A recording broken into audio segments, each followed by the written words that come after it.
Today you will learn how to make a caramel that works as an insert for mousse cakes, tarts, eclairs and even traditional layer cakes. I will walk you through the recipe and the key ideas behind it. In the previous tutorial you learned 3 different ways to make the caramel. Use whichever method you prefer. The technique is the same, only the ingredients proportion changed. The main challenge with the caramel insert is freezing.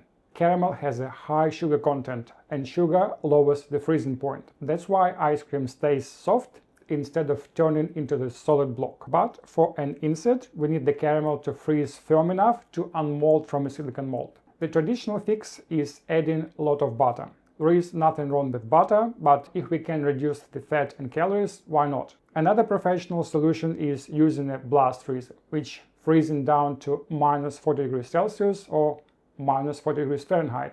If you've tried making the caramel insert before and they stuck in the mold, it's probably because the recipe was written for a commercial kitchen with a blast freezer. I will assume you don't have a blast freezer and you don't want to overload the recipe with the butter. So the recipe we are using today is designed for home baking. This caramel is gelatin based, so start by blooming the gelatin in cold water and set it aside.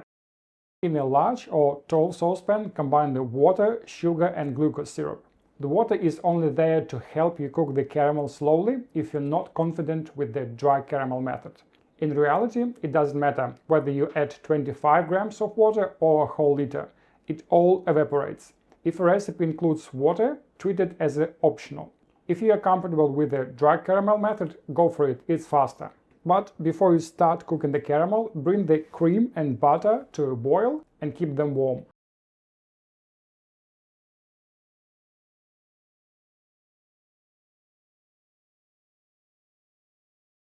Now make a light and the caramel and then pour the hot cream mixture into the caramel while whisking.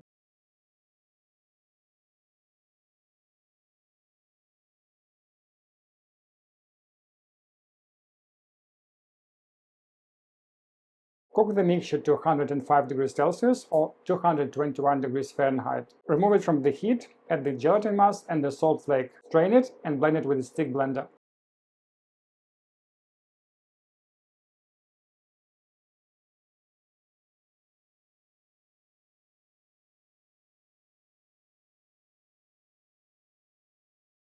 Cover the caramel with a cling film and refrigerate it for 12 hours to stabilize.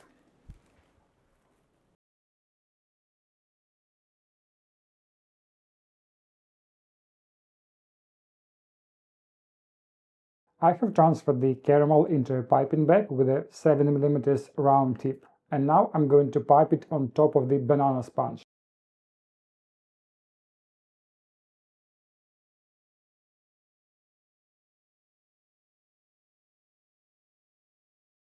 Then I'm placing the second banana sponge on top.